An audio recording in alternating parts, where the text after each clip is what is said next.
Señor, muchas gracias por la oportunidad de platicar de tu palabra. Gracias por haberla dejado para nosotros. En el nombre de Cristo Jesús te pedimos que las personas que nos acompañan por primera vez nos des inteligencia para poder explicar tu palabra, para poder compartirla. Gracias por sus hijos con discapacidad. Sabemos que tú tienes un propósito para todas las cosas y qué mejor saber que ellos son instrumentos para buscarte a ti también. Por Cristo Jesús. Amén. De hecho, una de las grandes bendiciones de estudiar la palabra versículo a versículo tiene que ver con que se convierte esto en una oportunidad para poder entender lo que Dios quiere y lo que Dios demanda de nosotros, ¿no? Voy a repetir un poquito quiénes somos, qué hacemos. Somos un grupo de personas cristianas. Su servidor estudió en un instituto bíblico por 3 años. Y bueno, pues soy maestro de la Biblia. Estamos convencidos que la Biblia es la palabra de Dios. Fuera de la palabra de Dios no podemos conocer su voluntad. Es decir, el ser humano por lo regular especula, vive en un yo creo, yo pienso, yo me imagino. Pero la palabra de Dios es la única que nos permite conocer la voluntad de Dios claramente. Platicaba hace rato tuve un estudio con unos muchachos, entre ellos mi hijo, y la pregunta siempre será, bueno, ¿y antes de la Biblia qué era? O sea, el hombre cómo conocía la voluntad de Dios. Y la Biblia enseña que las dos formas en que Dios comunica que Él existe, la primera es su creación. Su creación muestra lo que se llama diseño inteligente. Es decir, nosotros, si ahorita anduviéramos ustedes cada quien en una isla desierta y van pasando por la playa y se encuentran con que una cajita de McDonald's con el logotipo de McDonald's y toda la cajita feliz, pues ustedes voltearían y dirían, bueno, aquí hay inteligencia detrás de esto. O sea, esto no salió espontáneamente, no es una rama seca, no es una piedra. Entonces nosotros detectamos inteligencia. Por ejemplo, ahorita tú estás sentado en una silla y te sientes cómodo y mira tu codo y te puedes acomodar. Es decir, hay inteligencia detrás de esa silla, alguien la hizo. O sea, sería absurdo decir ahorita, tú tienes tu Biblia y decir, bueno, pues resulta que mi Biblia, alguien aventó las hojas así a lo loco y cayeron una tras otra. Es decir, la inteligencia de la construcción y de la creación es la que nos permite reconocer que hay un propósito atrás de cada cosa. Entonces, el hombre anda en la playa y voltea y dice, bueno, ¿por qué el mar no se desborda? O, por ejemplo, cuando alguien va a sembrar frijol, no se angustia y dice, espero que me salga el frijol porque la vez pasada me salió garbanzo. Sí me estoy explicando, es decir, las cosas tienen un proceso. Dios le dio inteligencia genética a las cosas para que funcionaran. Ustedes no se despiertan en la noche diciendo a ver si sale el sol. Digo, amanecerá nublado, pero amanece. Entonces todo eso lo hizo Dios para que el hombre reconociera la inteligencia. El hombre ve las plantas y ve la abeja haciendo su función, ve que la vaca da leche. La vaca nunca va a dar otra cosa que no sea leche. Es decir, todas esas cosas al hombre lo hacían voltear a decir, algo está aquí, alguien arrancó esto, alguien hizo que esto funcionara, pero no soy yo. Hasta ahí me estoy explicando. Es decir, la creación sola nos permite saber que hay un Dios supremo y creador. Esa es la primera realidad, ¿no? Pero esa creación Dios no la hizo para mostrar su voluntad, sino solamente para mostrar su existencia, que Él era creador. Posteriormente Él, a través de los 10 mandamientos, a través de los libros de la Biblia, ya empieza a mostrar lo que Él quiere. Pero hay una parte intermedia que es muy importante entender. ¿Cuál era la otra forma para que el hombre pudiera conocer la voluntad de Dios o de un ser supremo, la Biblia nos enseña claramente que es la conciencia.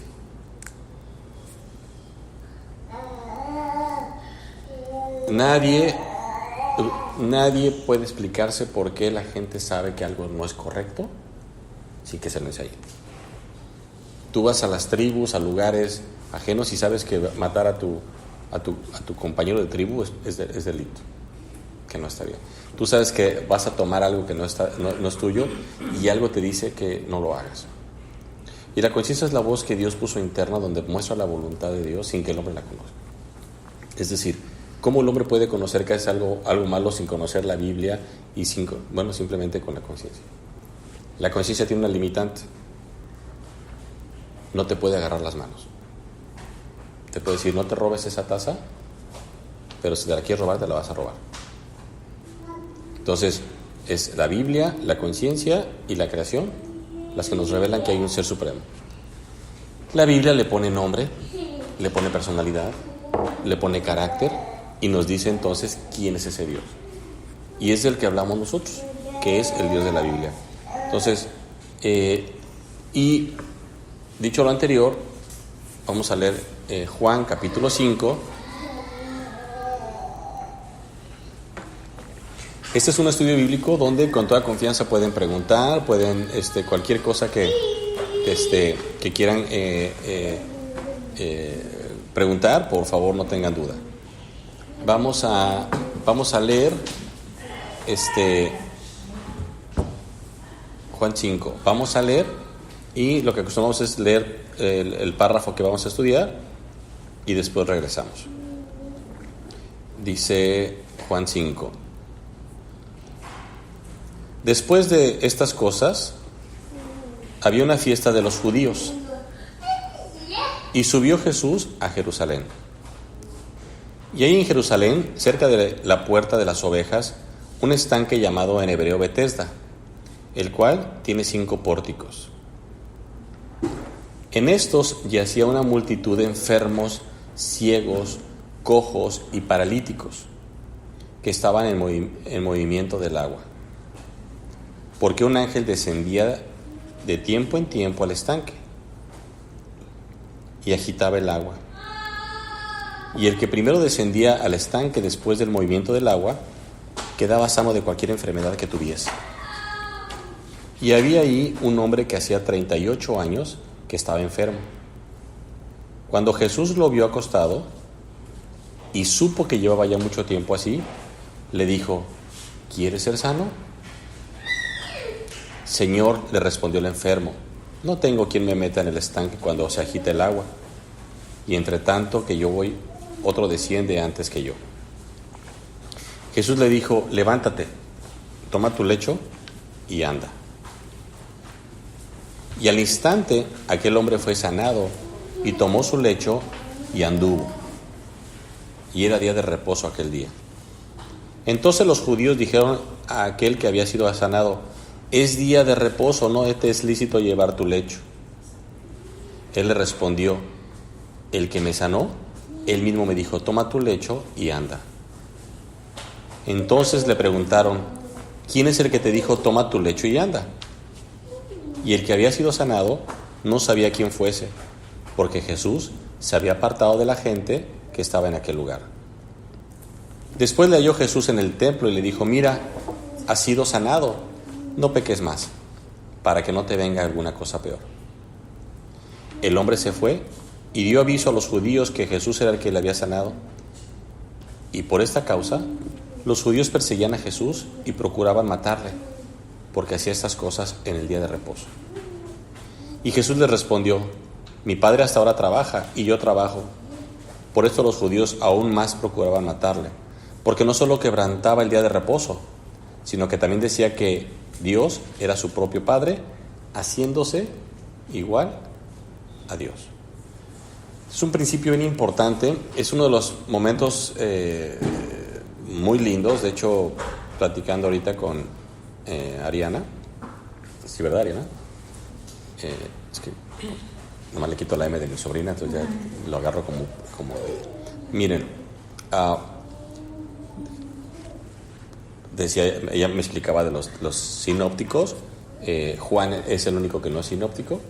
De hecho, este evento solamente lo narra Juan, así como el de la samaritana. Juan es el que tiene muchas cosas que no tienen otros, pero cada uno tiene partes que el otro no comparte. Y la palabra que usa para milagros, lo vimos en un estudio pasado, ¿se acuerdan cuál es aquí en este libro? La palabra señales. O sea, Juan, en lugar de llamarla milagros, le llama señales. Pero es bien importante entender por qué Juan le llama señales. Porque todo lo que hizo el Señor Jesucristo, de hecho estoy muy contento porque estuve estudiando en la tarde, en la mañana hace rato, y vemos Isaías y vemos Elías, y Dios anticipaba en todo momento este tipo de milagros. Que iban a sanar al paralítico, que iban a restaurar la vista, y entonces cada acto que hacía Jesucristo era una credencial que mostraba que Él era el Mesías. El problema de la gente es que no querían este Mesías. Ellos querían otro tipo de Mesías a sus conveniencias. ¿Por qué? Porque en ese entonces la parte religiosa, que eran los fariseos, ya habían tomado posesión de la gente. Y lejos de ser un poder solamente religioso, ya era un poder político. Entonces, fariseo entonces quiere decir como sacerdote. Ok. El fariseo, hay dos tipos de líderes que se le levantaron en ese tiempo, que eran fariseos y saduceos. Los fariseos eran los encargados de la observancia de la ley. Entonces no eran sacerdotes. Los sacerdotes tenían otra función que era completamente en relación a la expiación de los pecados, a lo que Dios había marcado para que las personas cubrieran sus pecados. Era una función sacerdotal exclusiva y nada más. Los fariseos, en ese tiempo ya no se hacía sacrificios, porque los romanos lo impidieron, la colonia romana. Entonces se levantan los fariseos como cerca de 200 años antes de Cristo, junto con los saduceos, y estos lo que hacen es observar la ley, y lo que platicamos hace rato tú y yo, Ariana, Dios dijo, lo que Dios unió no lo separa el hombre. Y los fariseos, no existían en ese entonces, pero los que manejaban la ley, empezaron a decir, bueno, Dios quiere que nos separes, pero pues ¿qué pasa si pasa esto? ¿Qué pasa si pasa lo otro? Entonces empezaron a justificar ciertos actos para poder autorizar un divorcio. Los fariseos eran los encargados para que se den una idea más o menos, ellos habían creado más de 3,000 leyes diferentes a las que Dios había, aunadas, a las que Dios había dicho. Ejemplo, ¿qué era lo que hacían? Cada ley de Dios la ramificaba. Entonces, por ejemplo, el día de reposo, aquí lo vamos a ver un acto que pasó. El día de reposo, las mujeres tenían que poner en sus casas un espejo, y los hombres Una manta. Una manta al espejo. Porque si el hombre o la mujer se encontraban una cana, les iba a dar tentación de quitársela. Y eso ya era trabajo. Entonces los fariseos lo que hacían era endurecer la ley a tal modo que nada que dijo Dios que hicieran, ellos le empezaron a decir, bueno, eso ya lo que lo digamos hace ratito, yo lo estoy interpretando así. Pues mira, ahorita lo que está haciendo ese niño ya es trabajo, porque ya lleva por lo menos, aunque ha caminado de aquí para allá 5 metros, lo multiplicas por 10, ya caminó como 50 metros. Eso ya es trabajo. ¿Sí me explico? O sea, ellos interpretaban lo que Dios solamente había puesto como no trabajes el día de reposo. Pero no trabajes en el sentido para generar dinero. Si no ese día, dedícamelo a mí. De hecho, la Biblia, en la historia no hay ninguna evidencia histórica que alguien haya demostrado la creación de la semana de 7 días. Donde 6 días trabajas y 1 descansas. Y eso lo establece Dios. Y la Biblia enseña, la ciencia enseña. ¿Sí? No, por favor. Porque en el Sabbat los judíos sí iban a la sinagoga, ¿no? Sí, pero ese es el principio. Las excepciones que había tenían que ver con que a qué iban al templo, a adorar. Pero ¿qué es lo que ellos hicieron? Qué bueno que lo dices. ¿Qué es lo que hicieron? Empezaron a decir, a partir de hoy trabajar ya es caminar más de 100 metros. Entonces tenían muchos templos precisamente para que la persona fuera al más cercano y no caminara más allá de 100 metros. Entonces, todo ese tipo de cuestiones eran leyes que los humanos habían hecho, y llegó un momento donde, perdón la expresión, asfixiaron el espíritu de lo que Dios quería. O sea, el espíritu de la ley, porque de nada servía que el hombre no trabajara, no generara dinero, si tampoco iba a adorar a Dios. Entonces, bueno, yo no estoy trabajando, estoy descansando. Sí, pero si no se lo dedicas a Dios, entonces vete a trabajar. No tiene sentido. Porque o hacer algo en nombre de Dios, por ejemplo, no voy a hacer nada ocio, pero ¿qué tal si voy a una colonia y doy? Pero no, está bien lo que dices, pero ojo, eso no es para nosotros. Sí. Lo que decíamos hace ratito, eso es para los judíos. Esa fue una ley dada para los judíos, nada más. La cual se invalida cuando el Señor Jesucristo viene y entra un nuevo pacto. Entonces, dicho lo anterior, regresamos a la lectura. Juan 5:1 dice: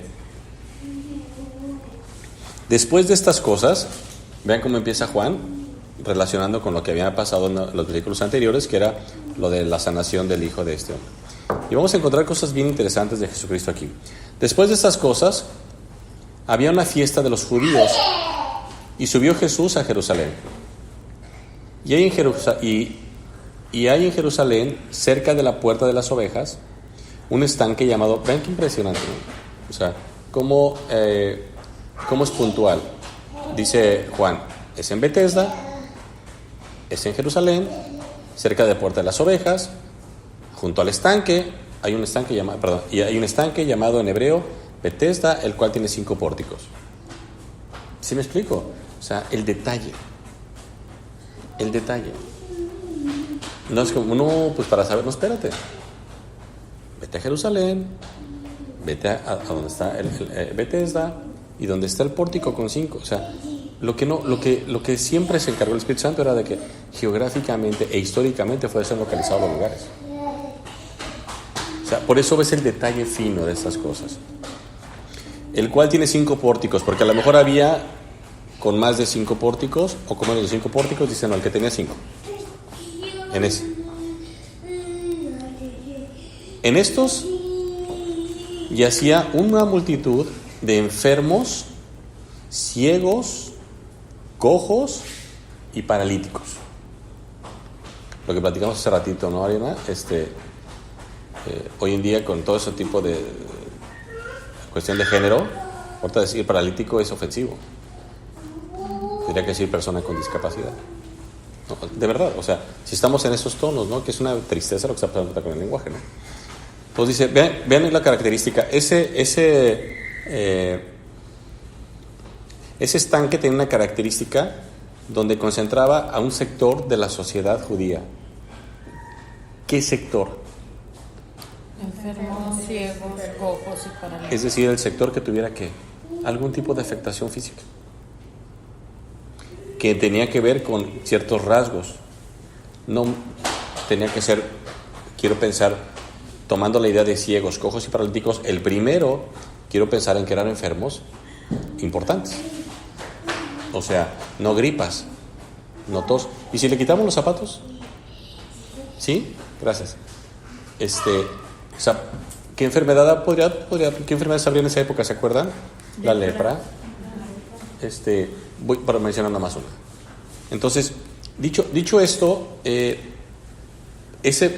Dios había establecido, y no lo inaugura Cristo, ya existía y tenía unas características que esperaban del movimiento del agua, porque un ángel descendía de tiempo en tiempo al estanque y agitaba el agua, y el que primero descendía al estanque después del movimiento del agua quedaba sano de cualquier enfermedad que tuviese.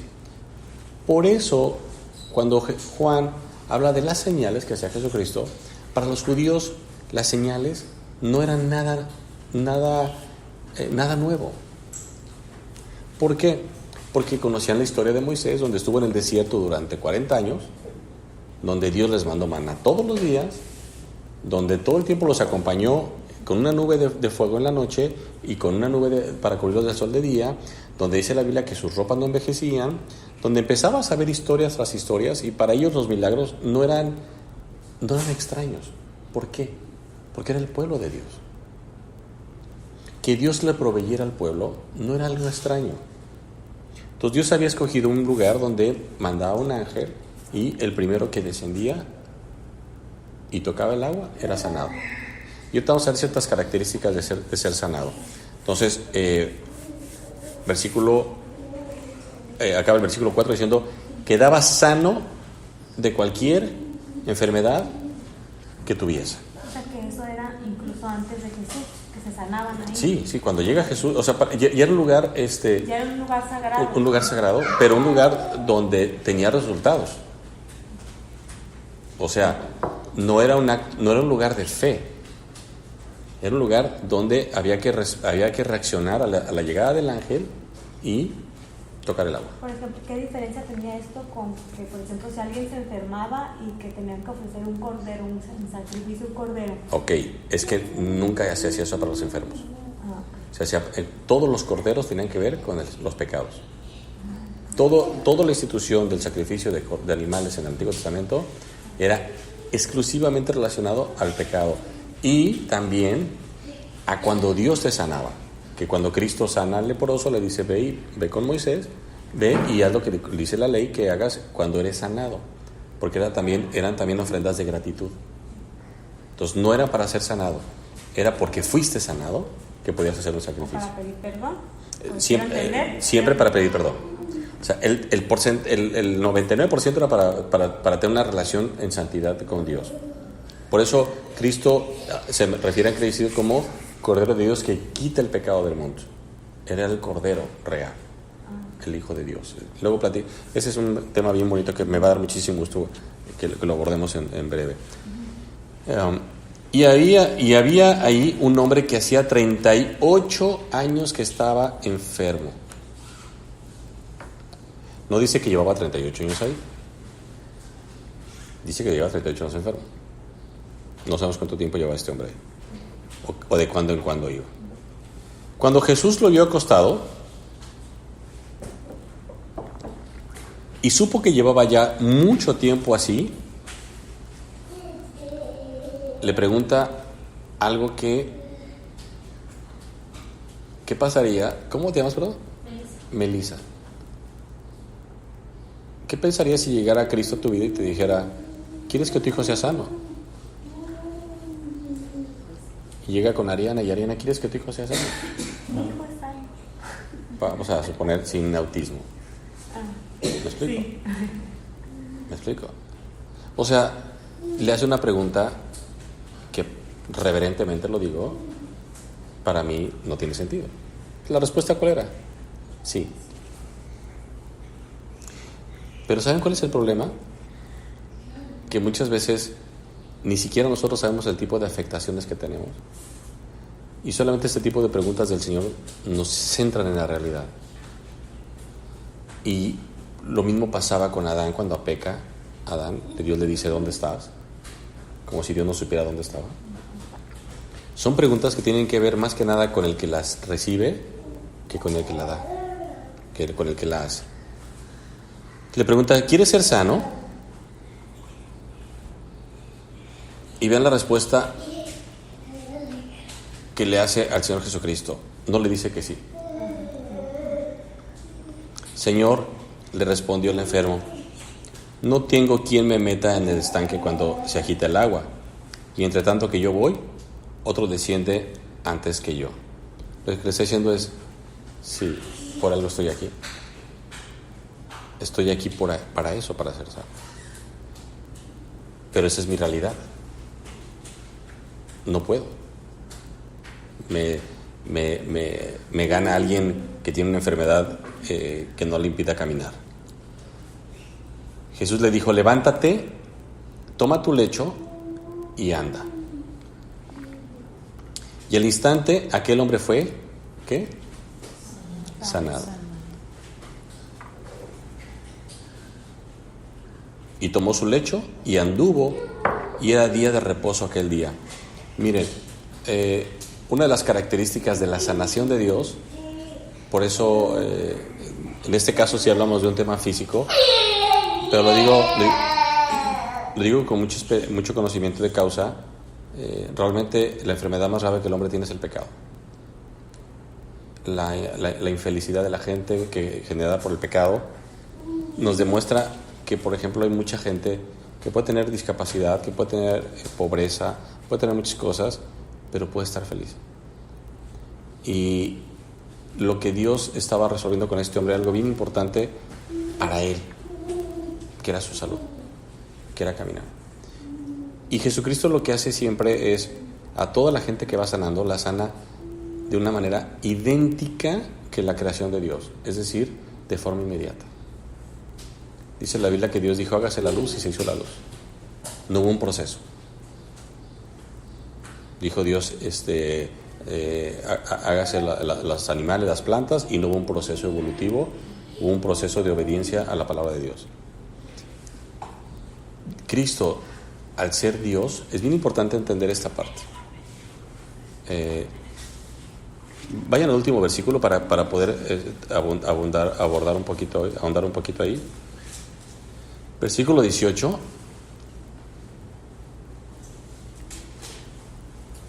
Porque es bien importante para nosotros entender lo mismo. Dice, por esto los judíos aún más procuraban matarle, porque no solo quebrantaba el día de reposo, sino que también decía que Dios era su propio Padre.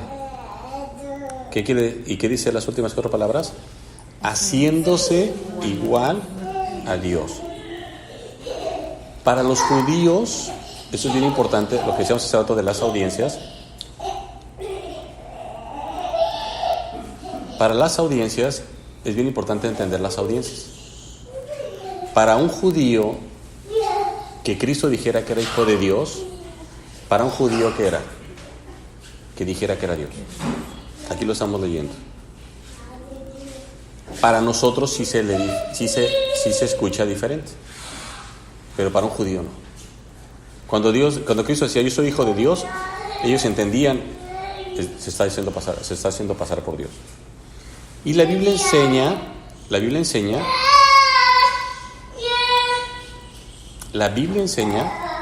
que Jesucristo es Dios. No es un Dios inferior, no es un Dios menor, es idéntico al Padre. La Biblia habla de la Santísima Trinidad, que es Dios Padre, Dios Hijo y Dios Espíritu Santo. No son 3 dioses, es un mismo Dios en 3 personas. Entonces, ahora sí vamos a regresar a lo anterior para tener ya en nuestra mente esa idea, que cuando Cristo dice que es Hijo de Dios, en la mente judía se interpretaba como que era Dios. Dice el 9 otra vez, y al instante aquel hombre fue sanado y tomó su lecho y anduvo, y era día de reposo aquel día. Entonces, Cristo lo sana en el día de reposo. ¿Por qué? ¿Porque está violentando la ley? No, porque Cristo tenía claro que el día de reposo tenía un espíritu completamente diferente a lo que ya lo habían llevado los hombres. Les digo, el llegar al punto donde tapaban los espejos para que no se arrancaran una cana, porque era trabajar impresionante. Hay una parte en la Biblia donde había dos maneras, y no voy a buscar los versículos para que no nos distraigamos mucho. Había 2 formas en que se podía interrumpir el día de reposo. ¿Quién se acuerda? 2, nada más 2 que la Biblia marca. Una, cuando te caía un animal en el arado o en una barranca, Cristo les dice, si tu animal cae, ¿no lo sacas de la barranca? ¿Se acuerdan? Sí. Entonces, Cristo y los judíos nos dicen no. Dicen que sí van a los... ¿Me explico? ¿Y la segunda cuál era? La circuncisión. La Biblia decía que tenía que circuncidarse al 8º día. Entonces, si el niño nació en sábado tenía que circuncidarlo. Entonces, esas acepciones es importante verlas, porque podías estar todo en tu casa y si caía el animal, ibas y lo sacabas. Y nadie te juzgaba. Y si se circuncidaba el niño al 8º día, todo el mundo iban a circuncidar a los padres y no se les tomaba mal.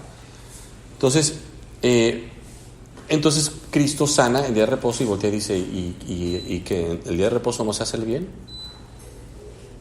Entonces dice el versículo 10. Entonces los judíos dijeron a aquel que había sido sanado, qué bueno que estás sanado, nos da mucho gusto que ya camines. Dice eso. Ponle la Biblia.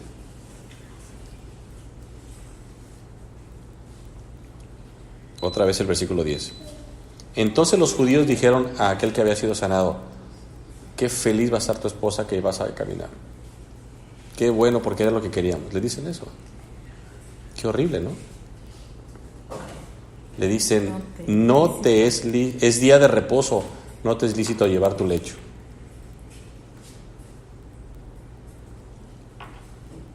Para que vean lo que hace el puro observar la Biblia sin tener el corazón que Dios quiere que tengas. Lo que daríamos muchos por tener restaurada salud o que una persona que amamos no esté enferma, y esto le dicen, es día de reposo, no te es lícito llevar tu lecho. Versículo 11. Él le respondió, el que me sanó, él mismo me dijo, toma tu lecho y anda. Por lo menos obediente era, ¿no? Entonces le preguntaron, ¿quién es el que te dijo, toma tu lecho y anda? Y el que había sido sanado no sabía quién fuese, porque Jesús se había apartado de la gente que estaba en aquel lugar.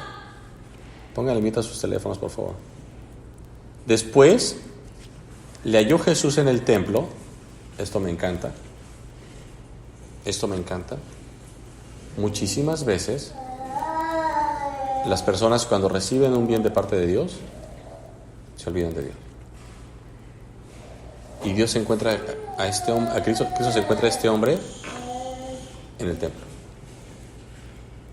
No sabemos qué estaba haciendo, pero se lo encuentra.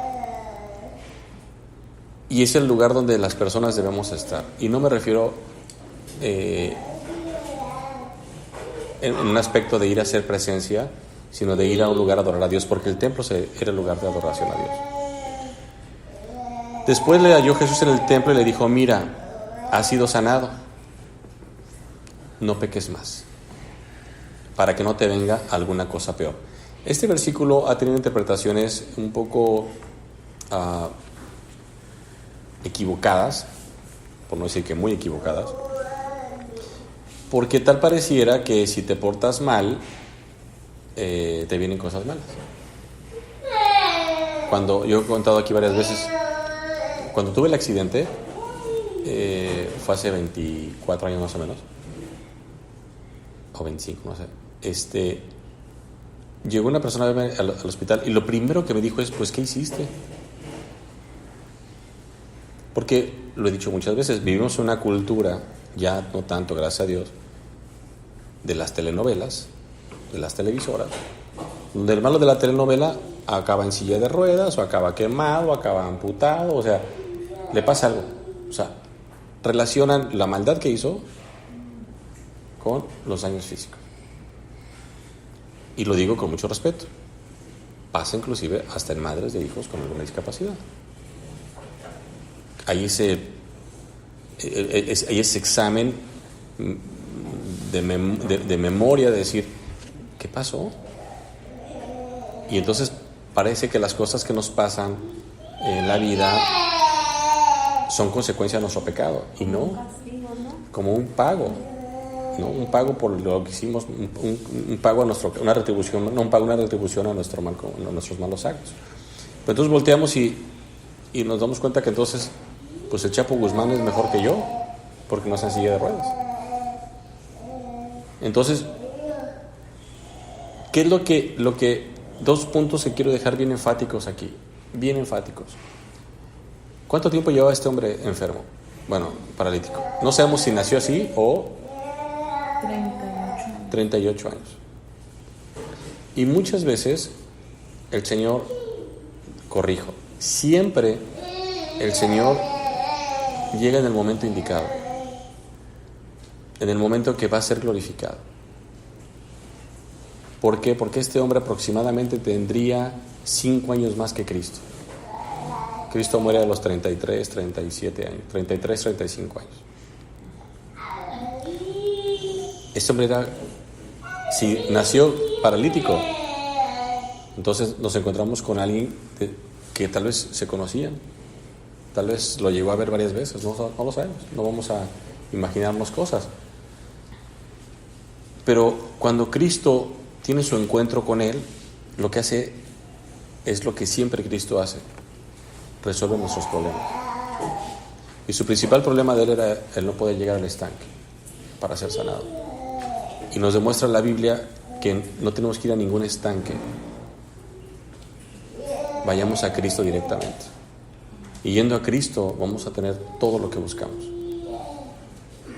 Él esperaba el estanque, ¿por qué?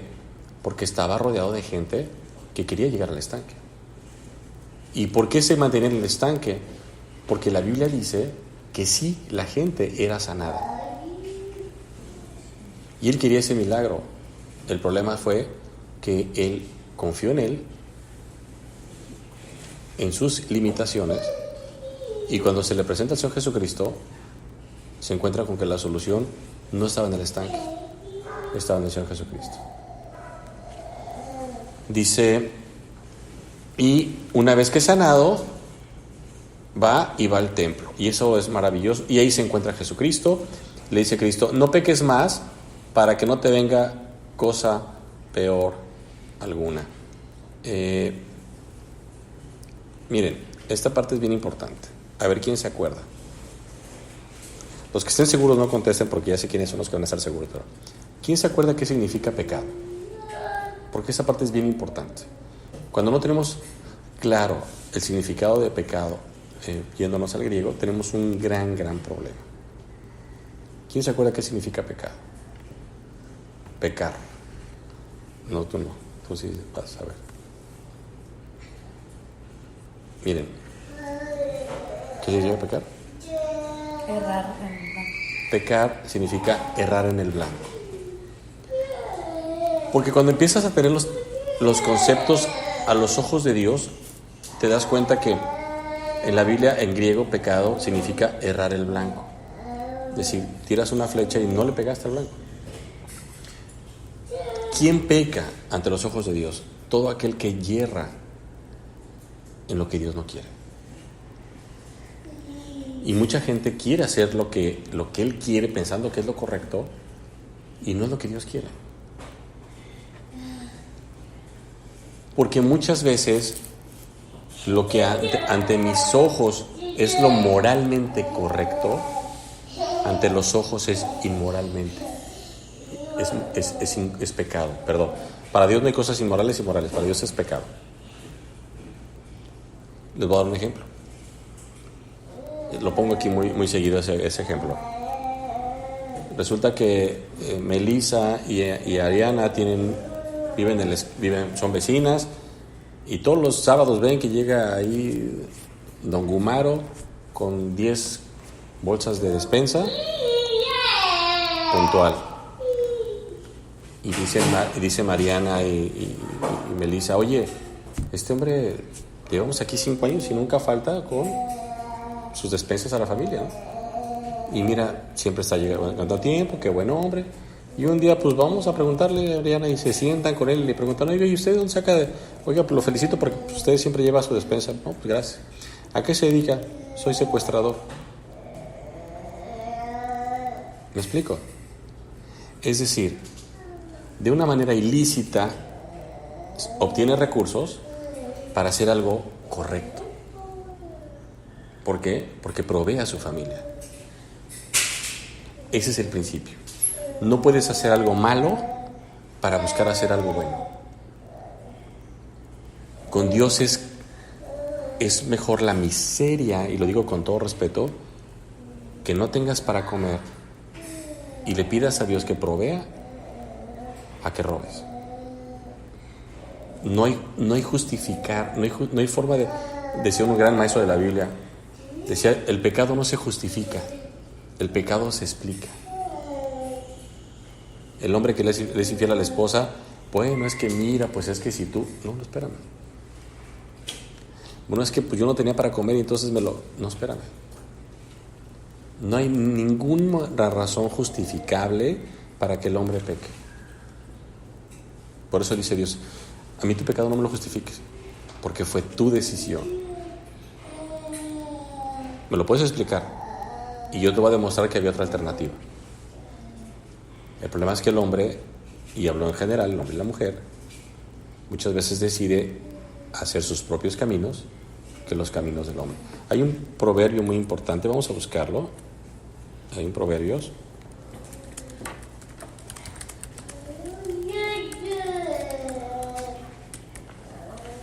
Proverbios capítulo 12.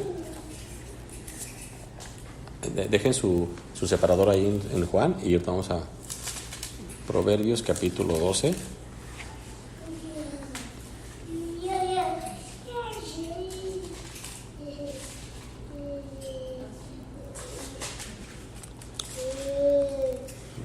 Ahorita les digo para ver si vamos a leer un poquito de contexto. Capítulo 12.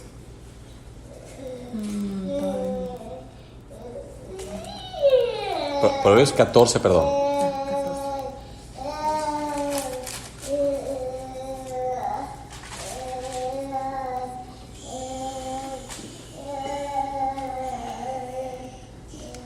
14. Proverbios 14, versículo 12.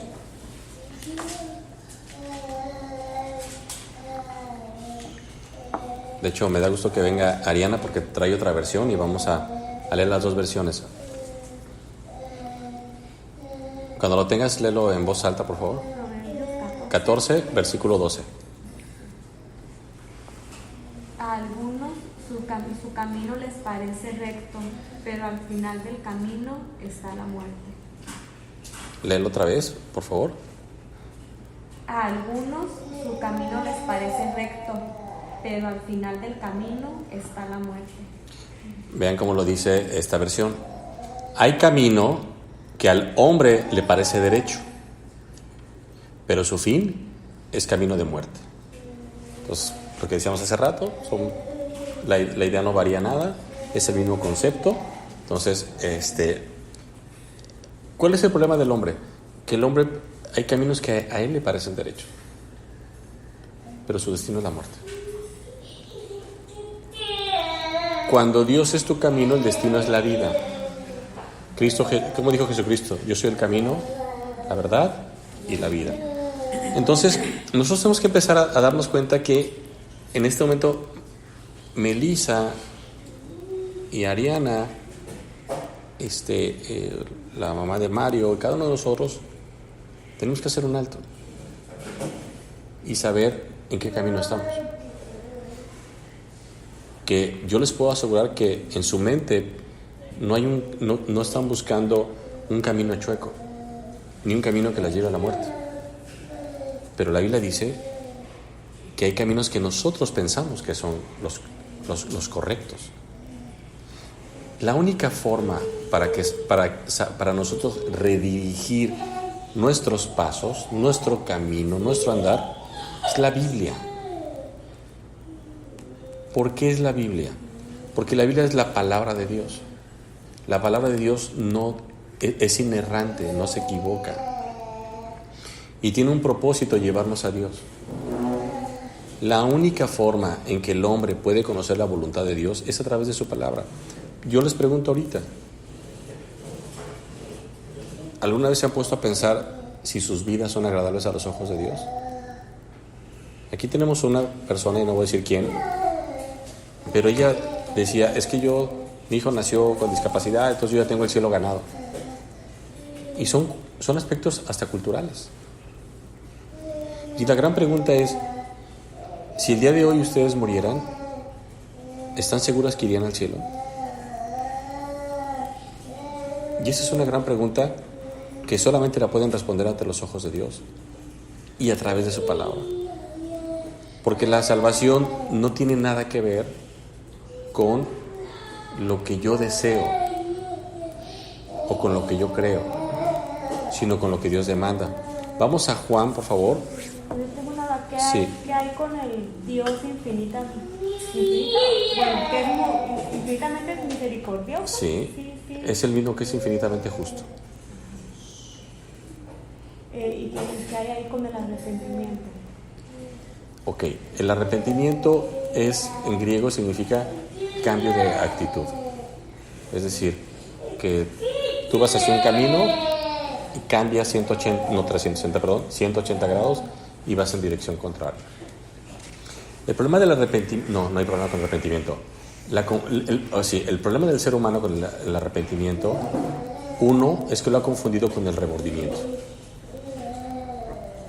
Remordimiento de lo que hice, pero lo vuelvo a hacer. Y vuelvo a pedir perdón, y vuelvo a pedir perdón, vuelvo a pedir perdón. Entonces no es arrepentimiento, es remordimiento. 2, te lo dice alguien que lo puede decir porque lo vivió en carne propia. La vida que te cambia en un segundo. Y la gente cree que puede echar para adelante el arrepentimiento cuando dice la Biblia, ¿quién te asegura que vas a vivir mañana? Entonces, mi suegro durmió, se fue a dormir y ya no despertó jamás. Entonces, la Biblia dice que si el arrepentimiento es hoy. Dice Hebreos, si oyeres hoy su voz, no endurezca su corazón. Entonces, pero la pregunta es, ¿qué significa endurecer? Significa yo sé que tú puedes salvarme, pero no me interesa. Entonces, lo que dice Ariana es bien cierto.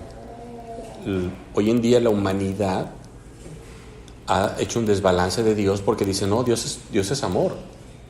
Sí, pero ese Dios amoroso fue el que mandó a morir a Cristo Jesús por los pecados de nosotros. Entonces Dios no genera desbalances. Dios es 100% amor, pero también es 100% justo. Y si decimos que la gente que ha hecho maldades y no se ha arrepentido de sus pecados y porque no le tienen amor a Dios, y pensar que esas personas van a ser perdonadas, la Biblia dice que nadie se puede burlar de Dios. Entonces no es un tema de merecimiento, es un tema de obediencia. Vamos a Juan capítulo 1, por favor. Vamos a ver unos versículos que son importantes a entender. Evangelio de Juan, capítulo 1, versículo 12.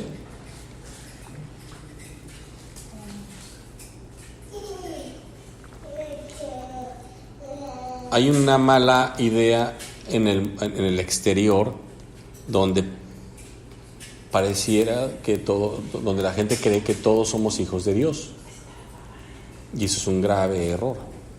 Ahora, todos los errores que tenemos los seres humanos en cuanto a Dios tiene su origen proporcional al desconocimiento de la palabra de Dios. Es así de sencillo. O sea, no es un tema de que Mireya tenga la verdad, Jenny tenga la... No. Pregunta filosófica y teológica. ¿Cuántas verdades hay? ¿Cuántas? Una. No hay dos. Solamente hay una. La pregunta es, ¿qué quieres tomar tú como verdad? ¿Lo que tú crees? ¿Lo que tú sientes? ¿Lo que tú piensas? ¿O lo que Dios dice? Y eso es una decisión personal. Bueno, y si nada más es una verdad, ¿por qué vemos tantas religiones? ¿Quieres oír la verdad? Por la dureza del corazón.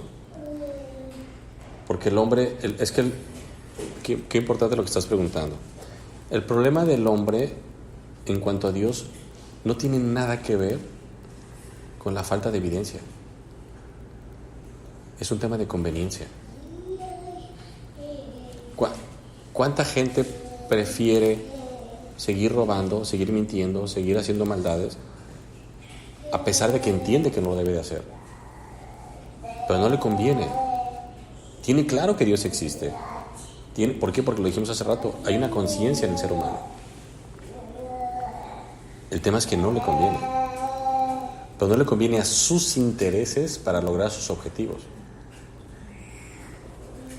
Hoy en día bueno, hoy en día toda la historia ha sido que el hombre no le quiere creer a Dios y prefiere ganarse el cielo como si se pudiera ganar el cielo. Yo le digo a la gente, si el hombre puede salvarse por sus propios méritos, por sus buenas obras, la pregunta es, entonces, ¿por qué murió Jesucristo? ¿Por qué Jesucristo no vino y dijo, bueno, ya me viste, Melissa, ya me viste, Ariana, ya me viste, ya vieron cómo es, cómo debe de portarse, cómo debe de hacer las cosas? Bueno, háganlo y yo me voy, ¿no? Por eso hasta que Él está en la cruz, ahí mismo dice, consumado es. Entonces nosotros tenemos que tener claro que la muerte de Jesucristo no era opcional. Era la única solución a nuestros pecados. Juan capítulo 1, versículo 12. Aquí lo primero que quiero que entendamos es una respuesta a que no todos somos hijos de Dios. Versículo 12. Léelo, Mariana, para leer tú también tu versión, por favor. Ariana, perdón. Pero a todos los que lo recibieron les dio capacidad para ser hijos de Dios. Lo repito. Mas a todos los que le recibieron, a los que creen en su nombre. Creer en el nombre de Jesucristo es el equivalente a creer en la persona. No es en el nombre de Jesús, no. Creer en Cristo es creer en la persona. Mas a todos los que le recibieron, a los que creen en su nombre, les dio, ¿qué quiere decir les dio? Que no la tenían. Les dio potestad de ser ¿qué? Que no eran hijos de Dios. Entonces, si no eran hijos, Ariana, ¿qué eran? Buen punto. ¿Qué eran? Criaturas de Dios. Creación de Dios. ¿Todos somos criaturas de Dios? Sí, somos creación. Pero no todos somos hijos de Dios. Según este versículo, es a los que le recibieron y a los que creen en su nombre. Repito, creer en su nombre significa creer en la persona. Entonces, de aquí podemos salirnos Ariana y Melissa Y Elba, en que no todos son hijos de Dios, sino solamente los que creen en su nombre. Lo dice su palabra. Y ahorita que te la lleves a tu casa, la vas a leer y va a decir lo mismo, y la vas a leer mañana y va a decir lo mismo, y no va a cambiar en nada.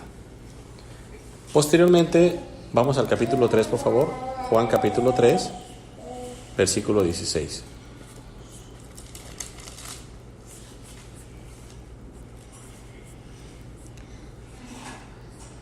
Quienes les gusta el fútbol o básquetbol profesional de Estados Unidos, se van a encontrar siempre con pancartas que dicen Juan 3:16. Es un versículo famosísimo, es el que vamos a leer ahorita. Juan 3:16. Dice, porque de tal manera amó Dios al mundo que ha dado a su Hijo unigénito, para que todo aquel que en Él cree, otra vez, a lo mejor no se va a perder, dice ahí. Si se porta bien, ¿no? ¿Qué le pasa al que cree en Él, Ariana? No se pierde. No. Tiene vida eterna. ¿No le qué? ¿No sé qué? No se pierde. Tiene vida eterna. ¿Pero por qué? Porque hizo buenas obras, ¿no? Según ese versículo. Porque creen en Él. ¿Qué es creer? Es tener fe en Él. Pero con aspectos de ¿qué? De salvación. Es decir, creo en ti, porque una cosa es creer en Cristo y otra cosa es creer a Cristo. O sea, yo creo que hay gente que dice, no, yo creo en Cristo, pero no lo obedezco. No te lo dicen así, pero dice la Biblia que el que cree en el Hijo tiene al Padre, tiene vida eterna. Entonces, no solamente es creer en Dios, porque creer en Dios cualquiera cree. Creerle a Dios. Y Dios dice, el que cree en Él no se pierde, más tenga vida eterna. 17, vean.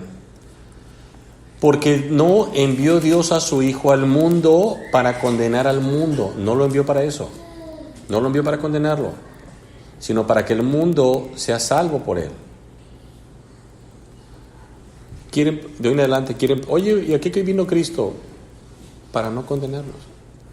Para eso lo mandó Dios. Versículo 18. Vean la importancia de creer, lo repito otra vez. El que en él cree, ¿qué dice? No es condenado. Pero el que no cree ya ha sido condenado porque no ha creído en el nombre del unigénito Hijo de Dios. Ahora, es bien importante entender esto. El que cree tiene vida eterna.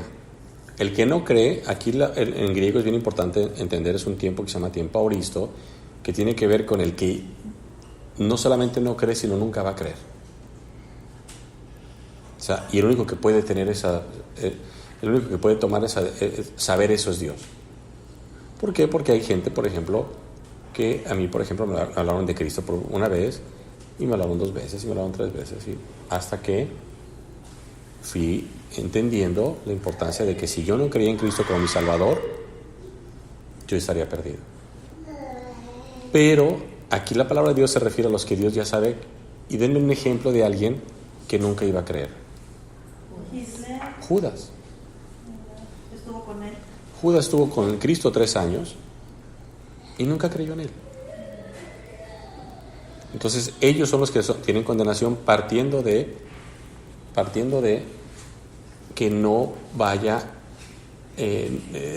Cristo es el único que tiene la certeza de decir, su no creo es un definitivo. Y nos vamos dando cuenta con el tiempo que esas personas se van deteriorando. Si nosotros vemos un poquito la biografía de un personaje como Hitler, es impresionante cómo su perversión era una espiral, que nunca nadie iba a pensar que era capaz de matar a 10 millones de personas, entre ellas 6 millones de judíos. O sea, no podemos entender esa parte, ¿no? ¿Cómo lo siguió tanta gente? Es que ese es el poder demoníaco que tienen las personas. Las personas siempre, mira, el ser humano siempre va a buscar una figura que lo guíe. Siempre. La pregunta es, ¿la gente que lo seguía a él, lo seguía por miedo? ¿O lo seguía porque era el eco de sus perversiones? Miren, lo digo con mucho respeto y no quiero salirme del tema. Hoy en día tenemos en México por primera vez un presidente que malamente ha dividido a la sociedad. Entre unos a los que le llama fifís, a otros se les llama chairos, y ha dividido a la sociedad entre el pueblo bueno y los ricos son malos. Y es impresionante hoy cómo por primera vez estamos en una sociedad encontrándose unos con los otros, enojada, peleando, criticando, a los que ya les dieron su tarjeta para el bienestar, a los que no, o sea, nunca había estado México tan enojado, pero entre ellos. Antes la diferencia era hacia las autoridades, hoy es entre nosotros. ¿Por qué? Porque el líder hace eso. Porque el líder, la autoridad máxima en este país, que es el presidente, se ha dedicado a confrontarnos. Entonces, si el presidente abre las puertas hacia esas acciones, pues entonces, ¿qué resulta? Que quienes entran, hacen lo mismo que ellos. Cuando vemos un poquito la historia de Hitler, es impresionante. O sea, Hitler era perverso, pero a fin de cuentas, él no era el que abría la llave del gas de los hornos. Él era una sola persona. Por supuesto que era su autorización y su aprobación. Pero aquel que abría la llave del gas, caray, por eso Cristo dijo, es mejor que te cortes el brazo y que entres al cielo sin un brazo, a que entres con los dos al infierno. O sea, ¿qué encontraron? Encontraron sus iguales. Por eso Cristo en su ministerio, él solamente tenía 12 apóstoles, aunque tenía todos los discípulos, todos los demás, 70, y después mucha gente, y hoy en día la iglesia está viva, sí es bien importante entender que quien quiere servir a Dios se va a acercar al Señor. Y quien no quiera servir al Señor se va a alejar del Señor. ¿Por qué? Porque lo vimos ahorita. Hay caminos que al hombre le parecen derechos, pero su fin es camino de muerte. Y a ellos les parecía derecho hacer ese fin, escoger ese camino, porque muchas veces algo que tiene Jesucristo, que es todo su ministerio, que durante la tierra que estuvo aquí, fue que nos decía: pongan los ojos en la vida eterna. Y el hombre se ha centrado en las glorias de aquí. Entonces, versículo 18: el que en él cree no es condenado, pero el que no cree ya ha sido condenado, porque no ha creído en el nombre del unigénito Hijo de Dios. Versículo 19: y esta es la condenación, así la pone el Señor, y esta es la condenación, que se portaron mal. ¿Dice eso? Que la luz vino al mundo y los hombres amaron más las tinieblas que la luz, porque sus obras eran malas. Es decir, vieron la luz y dijeron no, y le dieron la espalda. Vamos ahora a Efesios 2, 8 y 9, por favor.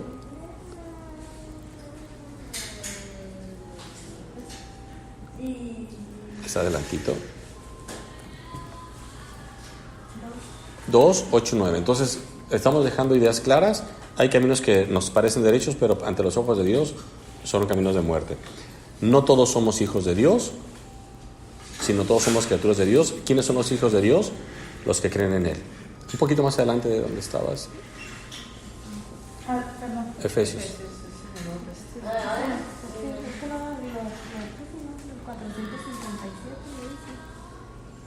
Más adelante Romanos.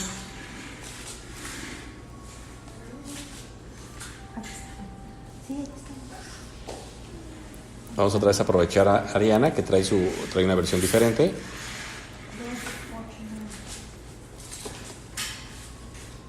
Efesios 2, 8 y 9.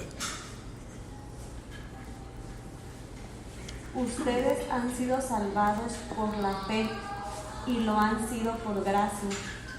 Esto no vino de ustedes, sino que es un don de Dios. Tampoco lo merecieron por sus obras, de manera que nadie tiene por qué sentirse orgulloso. Ok. Es muy clara, es que digamos que es muy light. Eso que Serena que está muy light. Entonces,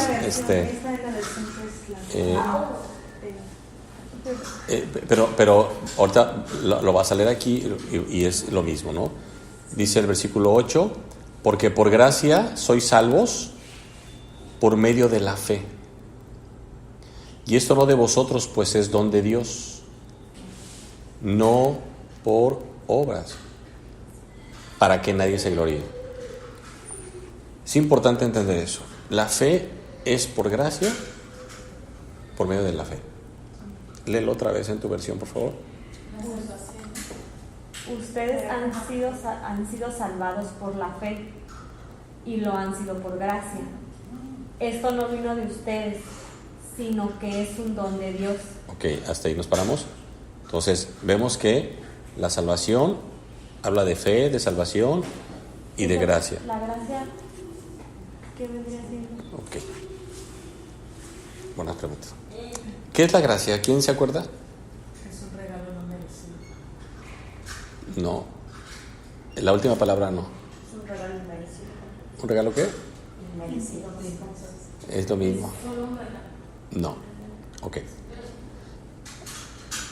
Hay una traducción de la palabra que es gracia, significa literalmente regalo. Pero a través de todo el contexto teológico de la Biblia nos demuestra que es un regalo que no merecemos. Sí, hasta ahí vamos bien. Pero a través del estudio más profundo de la Biblia nos damos cuenta que no solamente es un regalo no merecido, sino es un regalo desmerecido. Y ahorita explico por qué. Un regalo no merecido es que va Mariana y va Melissa por la calle y se encuentran un señor en la calle, sentado en la banqueta, y agarran ustedes dos y le dan una torta. ¿Y qué es lo que hace el señor? La recibe. ¿Hizo algo para merecerla? No. No, porque ustedes lo vieron y se la dieron. O sea, no le dijo. Pero no se la ganó. No, Hizo algo, no trabajó por ella. Exactamente. ¿Hasta ahí vamos bien? Pero un regalo desmerecido, que eso es lo que es la gracia de Dios, es que ese hombre, el mismo de la torta, le rayó el carro a Melissa, te jaló las orejas a ti y te dijo palabras feas, y de todos modos tú vas y le das la torta. Es decir, regalo desmerecido es alguien que te ofende, aún así le das un regalo. Y la Biblia enseña que nosotros hemos ofendido a Dios. Por eso no es un regalo no solamente no merecido, no solamente no lo merecíamos, sino que habíamos hecho todo para no merecerlo. Entonces, esa es la gracia. Por eso dice que somos salvados por gracia, por medio de la fe, no por causa. Es bien importante entender. La salvación dice que es por medio, no por causa, porque la causa sobra, me la gané. El medio, lo explicaba un maestro y me gustaba mucho. Decía que la gracia es el plato con la sopa y la cuchara es la fe. Y me encantaba esa parte. O sea, yo no puedo acceder a la gracia si no es por fe. Por eso ve lo que dice el versículo 9. Repítelo en tu versión y lo leo en la nuestra. Tampoco lo merecieron por sus obras, de manera que nadie tiene por qué sentirse orgulloso. Ve cómo se traduce aquí, que es idéntica. O sea, lo que tú dices es completamente comprensible. O sea, no hay ninguna, no se le quita nada. Sí, es que sí me he dado cuenta que sí está un poquito más adornado allá. Vean lo que dice el 9. No por obras, para que nadie se gloríe. ¿Por qué? Porque nadie va a llegar ante Dios y decirle, bueno, es que yo, mira, tuve un hijo con discapacidad, yo en silla de ruedas, entonces pues ya estuvo, ¿no? Con eso es suficiente. No, dice Dios, no. Entonces, nosotros tenemos que empezar a entender que si Dios no nos daba el regalo de la salvación, por eso dice Juan 3:16, que de tal manera amó Dios al mundo que dio a su Hijo unigénito para que todo aquel que en él cree no se pierda, más tenga vida eterna. Luego aquí nos dice que por gracia somos salvos por medio de la fe. Y nadie puede gloriarse. ¿Por qué no solamente? O sea, a ver, aquí el problema es este. O sea, Dios dice, aquí lo que se gloria soy yo. ¿Es un tema de narcisismo de Dios? No. Es un tema donde lo que está diciendo aquí la palabra de Dios es que no hay una sola obra que te salve. Yo voy a poner un ejemplo hoy. Y ni modo, mujeres, lo siento. Vamos a suponer que tú tienes 25 años. Tú tienes 25 y tú 25. No, es más, aquí no hay problema. ¿Qué edad tienes? 37. Ok, tienes 37 años. ¿A qué edad crees que te hayas dado cuenta de tus pecados? De que cometes pecados. Pues de que iba al catecismo. ¿Qué edad tendrías? Primera comunión, 9, 10 años. Ok, entonces 30 años tienes con conciencia de pecado, ¿te parece? Sí. Mira que ella salió corriendo. Ya no se acuerda. Dame una idea. ¿Cuántos pecados te gusta que cometas al día? Es más, lo voy a poner así. ¿Cuántas veces crees que al día ofendas o hagas actos que no le agradan a Dios? Porque el pecadómetro es bastante cómodo a ver. ¿Cuántas veces? Sí. A lo mejor unas 10. ¿Te gustan 10? Ok. Te la vamos a poner baratita. 5. ¿Sale? Comete 5 pecados al día. El año tiene 365 días. Y lo vamos a multiplicar por 30 años.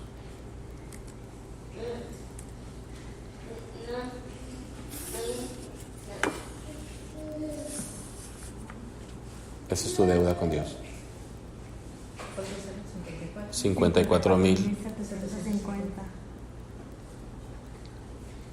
¿Crees que alcances a hacer 54,751 obras hoy?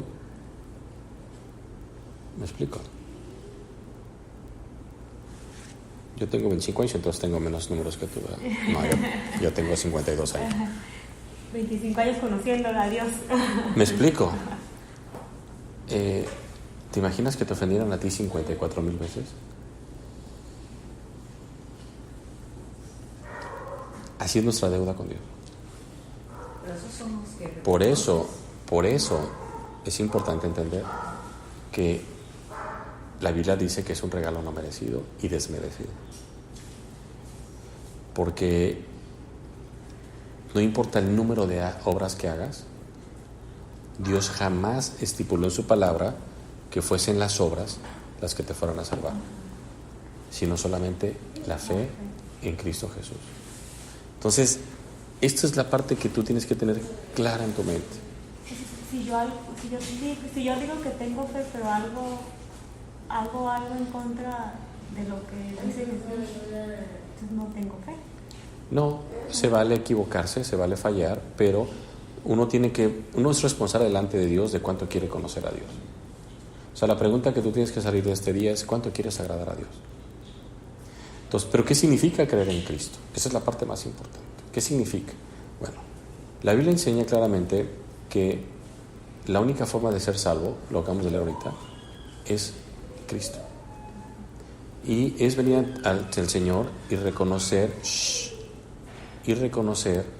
que Jesucristo es la única forma en que tú puedes ser salvado. Porque la vida es un proceso donde mientras más pronto reconozcas al Señor como tu Salvador, va a ser muchísimo más hermoso para que puedas comenzar a tener una vida donde le conozcas y empieces a servirle. Y ahora te voy a explicar a qué me refiero. Versículo 10. Léelo en tu versión, por favor. Lo que somos es obra de Dios. Hemos sido creados en Cristo Jesús con miras a las buenas obras que Dios dispuso de antemano para que nos ocupáramos en ellas. ¿Entiendes? Ve, porque el hombre ha invertido el proceso. Dice la Biblia que no somos salvados por obras, pero somos salvados para buenas obras. ¿Las obras te van a salvar? No. Por eso, cuando uno viene al Señor y lo acepta como su Salvador, empieza a hacer buenas obras para que la gente diga, cuando Mariana haga alguna buena obra, Mariana voltea y dice sí, y esto lo hice gracias a Dios. Y le das la gloria a Dios. Ahorita tú das la torta y, no, sí, qué buena soy, y qué padre, y qué bonito detalle tuve, y me sentí muy bien, muy cómoda. No. Cuando uno viene a Cristo, empieza a hacer las obras porque quiere agradar a Dios. Y gracias a Dios que lo puedo hacer. Uh-huh. Pero entonces, las obras no son para salvarte, sino primero te dice Dios, primero cree y luego actúa. Ahora, solamente viendo la Biblia sabrás lo que es agradable para Dios. Ahí ¿qué tanto es de que nosotros somos como que parte de Dios aquí? Porque a veces dicen, es que ¿dónde está Dios? ¿Por qué pasan cosas malas? Pero también hay mucha gente que hace cosas buenas. Bueno, vamos por parte. ¿Qué quiere decir por parte? Ahorita que dijiste, ¿qué parte somos de Dios? Que a veces queremos ver milagros, a lo mejor como los que hizo Jesús, pero también no vemos que hay personas que trabajan, que hacen cosas altruistas, que benefician. Es que eso está bien o está mal, eso no tiene ningún problema. El propósito que tiene que ver con la salvación, o sea, tú puedes hacer tantas buenas obras como tú quieras, pero esas no te van a llevar al cielo. Lo que te va a llevar al cielo es creer en Cristo. Ajá, sí, pero a lo que voy es que creo en Cristo y que a lo mejor Cristo puso en esas personas la capacidad de dar ese amor, ¿no? Vamos por partes. Cristo solamente en cuestiones de salvación A Cristo, ¿qué es lo que le interesa? ¿Que tú le des de comer al pobre o que tú le digas al pobre cómo llegar al cielo? No, que lo lleves al cielo. Porque tú le puedes quitar el hambre ahorita y el hombre se fue al infierno. Lo que Dios quiere es que sí, le lleves la torta y le expliques que esa torta se la manda al Señor, porque la idea es que Él conozca el Evangelio. Entonces no va a divorciar a una cosa de la otra. Lo que pasa es que lo que tú llamas altruismo es una obra incompleta. Mira, por ejemplo, nosotros tenemos una asociación que se llama Dar de Gracia. Y la asociación, la gente puede decir, ay, qué lindo, son maravillosos y todo. Y a mí, ¿de qué me sirve que los hijos, las mamás tengan un grado de rehabilitación y después se vayan al infierno?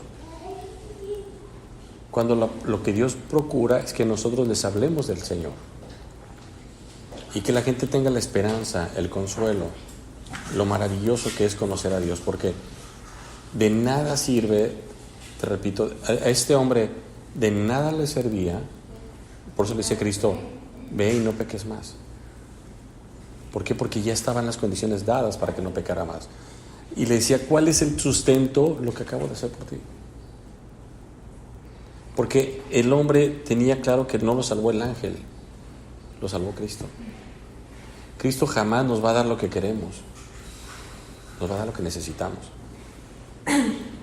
Entonces, todas las personas que hacen cosas buenas, de nada van a servir si, no quiero decir, no estoy diciendo que organizaciones que hacen obras maravillosas como Teletón y todo, eso es maravilloso lo que hacen.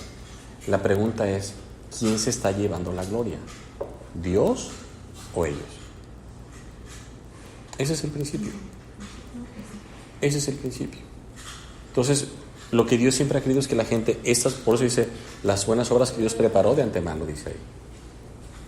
O sea, Dios tiene un plan para nosotros, es decir, Mariana, Ariana, Melissa, eso es lo que yo quiero para ustedes. Porque cuando uno hace la voluntad de Dios, se encuentra con el gozo y la satisfacción de que está agradando a Dios. Ustedes que tienen hijos saben perfectamente la importancia y la satisfacción que es cuando hacen algo por ellos, que su desayuno, su comida, lo que hagan. Es el mismo cuidado que Dios tiene de nosotros. Y Dios históricamente siempre ha mostrado su voluntad a través de las personas. Nosotros, ¿cómo sabemos que Dios ama? Porque vimos a Cristo como amaba. ¿Cómo sabemos que los milagros de Dios? Porque vimos a Cristo haciendo milagros. ¿Cómo vemos también la ira de Dios cuando Cristo lo saca del templo a varazos? Es decir, nosotros conocemos a Dios gracias a que Cristo vino. Y lo que siempre de lo que está permeado la Biblia es algo impresionante. Dice la Biblia, Juan 3:16, que Dios, de tal manera amó Dios al mundo que dio a su Hijo. Mira, si Dios no hubiera dado a su Hijo, hubiera sido egoísta. Porque podía haber dado otra cosa. Podía haber mandado un ángel. Pero Dios, al dar a su Hijo, dio todo. No se reservó nada. Y ese es el principio de Dios, es el amor. Pero precisamente como dio todo por amor, eso le da el valor jurídico para poder juzgar. Por eso todo lo que tiene que ver con que las personas seamos salvadas es una obra de Dios. Por eso dice que los que creen en su nombre les dio potestad de ser hechos hijos de Dios. Que el que en él cree tiene vida eterna. Pero aquel que se condena es un acto voluntario. Dios no manda a nadie al infierno, solito se va. Entonces, vamos a orar para terminar, ¿no?